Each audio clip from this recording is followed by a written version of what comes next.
If you don't know me and you couldn't care less about the history of my PC and aren't here for anything really other than the benchmarks, then you can skip to this timestamp in the video where we start benchmarking the RTX 3080. But otherwise, enjoy the video. Quickly, I'm going to give a recap of my PC and how its journey went about. I assembled my PC on April 30th of 2018. I didn't have a job at the time, so I saved everything I made from odd jobs, from family, neighbors, or friends, and looked up a budget build by Austin Evans from 2018. I believe graphics cards at the time were a little high in price, but even if they weren't, they would have been like half the cost of my setup, so instead I went with a Ryzen 3 processor with integrated graphics and no GPU. And as bad of a setup as that may make, it was the best computer I ever used, let alone owned.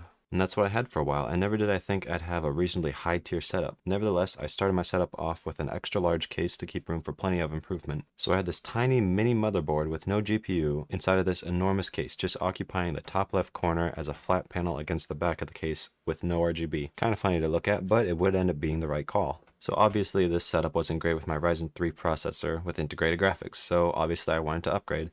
I couldn't get a new processor without getting another integrated graphics CPU, so I looked to a GPU, but I didn't know a thing about them or what to look for. But around this time, a friend of mine had also built a PC, and I talked to him a little bit about what components he used and asked if he knew of any good GPUs for me around my budget. He referred me to a Radeon RX 580 off eBay, which for everyone on Team Green, that's roughly the equivalent of a GeForce GTX 1650 Super. And oh boy, did that help performance, not only an improvement to the graphics area, but also at taking some stress off the CPU, I assume. I mean, makes sense, right? And by now I believe I had gotten a job, which means I could actually put a little more money towards my PC components. And next up, it appeared the CPU was the next bottleneck. I already had 8 gigs of RAM and no game or amount of Chrome tabs was eating up that much RAM, so CPU it was. I was too scared to try and remove the CPU from the motherboard, so I also just got a new, bigger motherboard, along with a Ryzen 7 2700X processor, and a freaking lit RGB cooler on top of it. Look at it. Look at it. Look at it. Look at it. Look at it. It's glowing and changing colors and it's beautiful. Anyway, I ran that for a while until around August of 2020, a GPU upgrade was due. I started researching GPUs and trying to find what would suit my setup and my budget at the time. And the RTX 2070 Super appeared to be the answer I was looking for, just in my price range and at the time a pretty high tier GPU.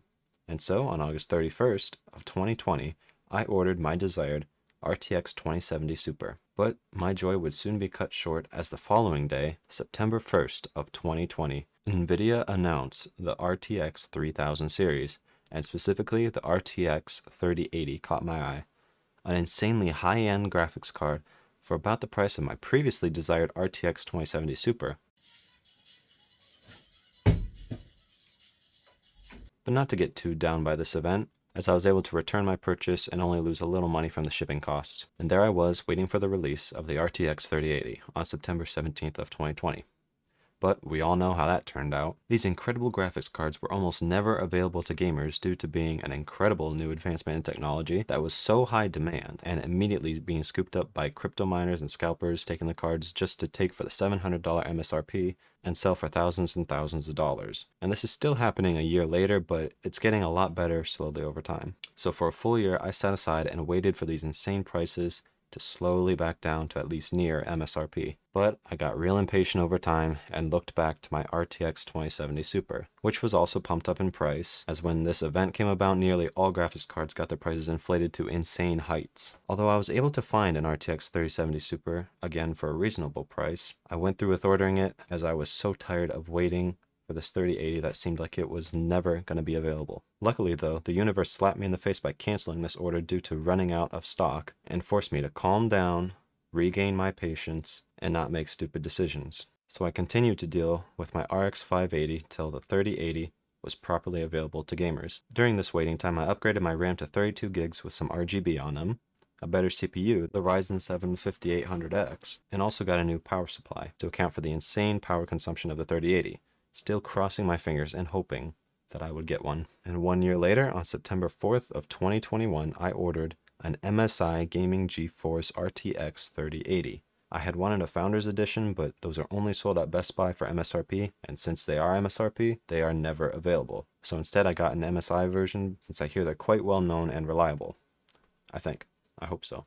So this video will be me running some benchmarks on my RX 580, then installing the RTX 3080, and more benchmarks on that. Oh. Yeah, let's restart this test. Starting things off with default Minecraft. We got a maximum FPS of 152. I don't know if that really means anything in Minecraft, since looking straight up or straight down really spikes the FPS really high. Averaged out at about 25 frames a second, not too bad, and with a low of 13. You'd think that would be GPU based.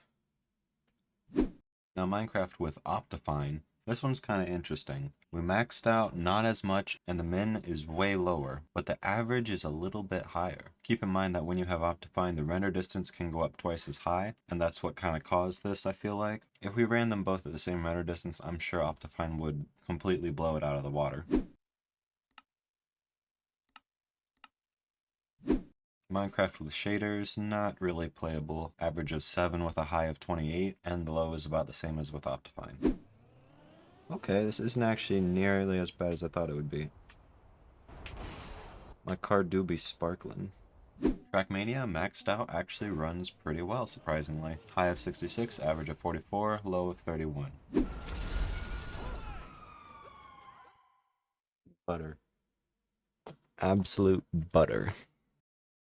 GTA 5 averaged about 30, that's not too bad. Probably wouldn't want to play with that. Probably want to lower the settings a little bit, but not too bad. High of 40, low of 15.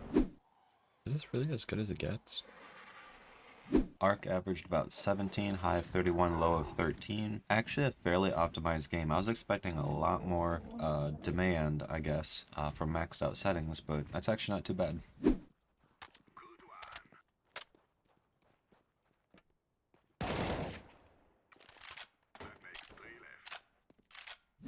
CSGO, not a problem at all. We got about 285 for average, max of 363, and a low of 152. A fairly old game that runs quite easily and very well.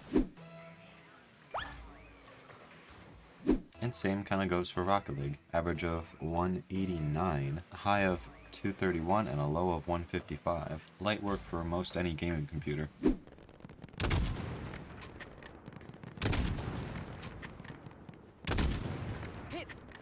Call of Duty. Now this one, there is a limit on how much you can crank up the settings due to a limit in VRAM, but as maxed out as they could go, we got an average of 85, which is not bad at all. Call of Duty is actually a pretty well optimized game. High of 221, and a low of 46.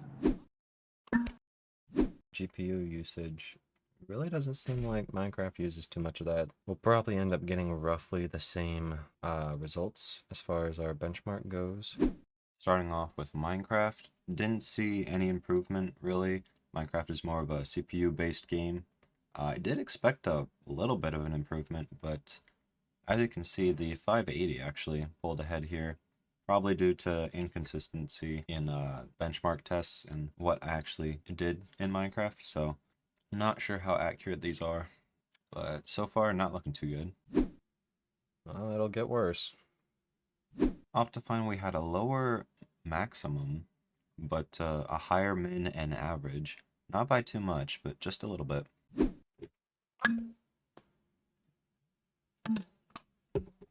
Need more water. Shaders was where I really expected to see a difference, but didn't seem to do anything really with the 3080 running the shaders. I'm sure it's just some settings I have yet to figure out how they work, hopefully, because Minecraft's like the main game I play. Minecraft's a bit of an oddball though, so let's move on. Now I gotta, oh crap. Now I gotta get a good run for the camera.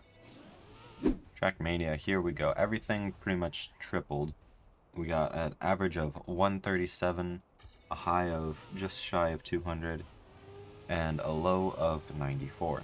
Max settings, absolutely playable. Pretty much no lag on a 144 Hz monitor. Very nice.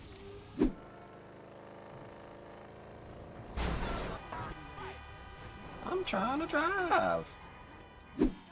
GTA 5, again, more than triple everything. Everything looked absolutely amazing. It was really cool to see completely decked out settings without any noticeable lag. Got about an average of 107, max of 158, and a low of 81. Is that my footsteps or something chasing me? Ark Survival Evolved, once again, everything tripled. Looks really good. Average of 53, completely playable. High of 97, and a low of 37. That did not go through. Why do I have my pistol? CSGO, I guess there wasn't a whole lot of room for improvement. I'm guessing GPU was not the bottleneck, kind of makes sense. Doesn't seem like a very high demanding GPU game.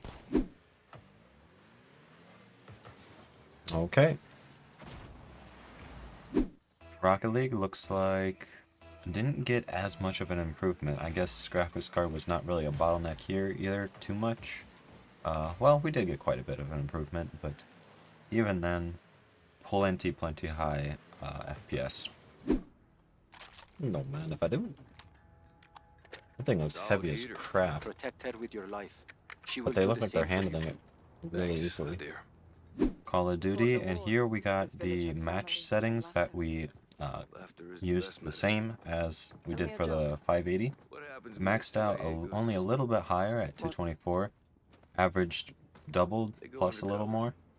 And min tripled plus more. Nearly quadrupled. Kinda.